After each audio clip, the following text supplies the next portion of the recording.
ओम नमो भगवते वासुदेवाय।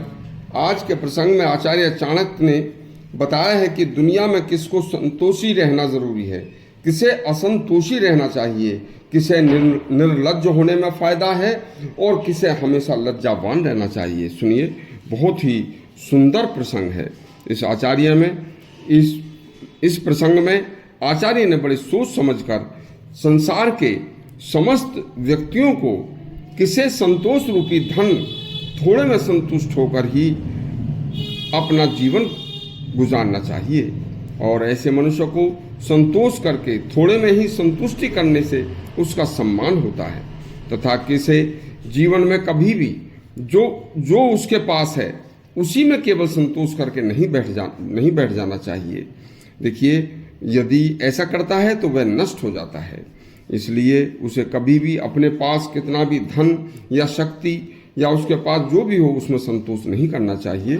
और आगे आचार्य कहते हैं कि किसे निर्लज्ज होने में फायदा है और किसे निर्लज्ज होने में फायदा है, किसे लज्जावान होने में फायदा है। शालीनता, शीलता स्वभाव व शरीर को कभी भी अच्छी तरह से ढककर अति सौम्य स्वभाव में रहना किसको चाहिए।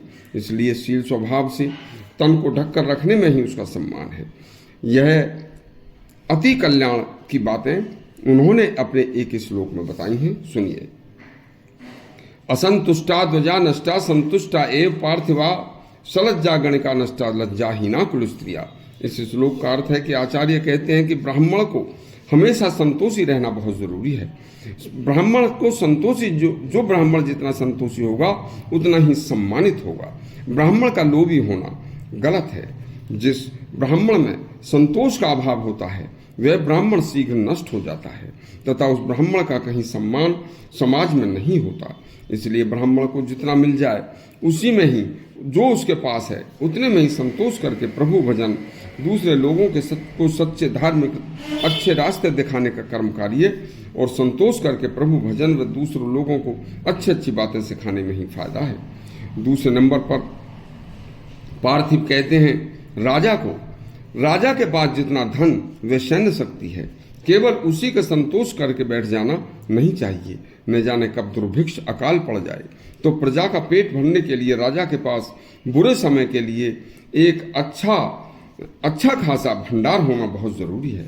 इतना अन्न भंडार होना जरूरी है कि जिससे वह अपनी सेना और अपने समस्त प्रजाजनों का पेट भर सके तथा अपनी सैन्य शक्ति में भी उसे निरंतर बढ़ोतरी करते रहना चाहिए। न जाने कब कोई राजा उसके ऊपर दूसरा आक्रमण कर दे और अपनी ताकत सैन्य शक्ति से वह उस आक्रमण करने वाले का मुंह तोड़ जवाब देकर उसे भगा सके।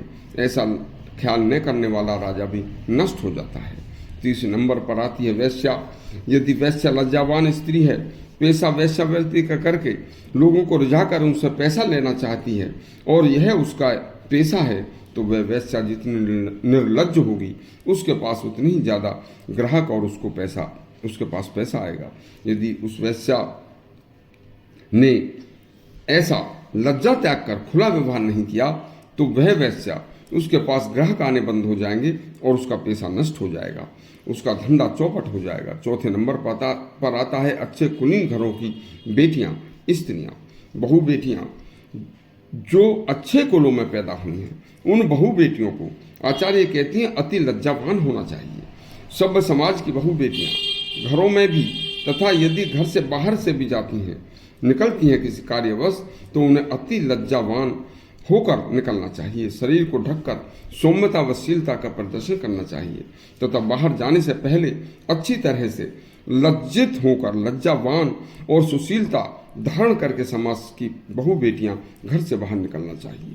लज्जा त्याग कर कुछ तन को ढककर रखने वाले अंगों को बिना ढके कम कपड़े पहनकर जो निकलती हैं तो वह अपने चरित्र से एक दिन नष्ट जरूर हो जाती हैं, अपना सम्मान खो देती हैं। इसलिए आचार्य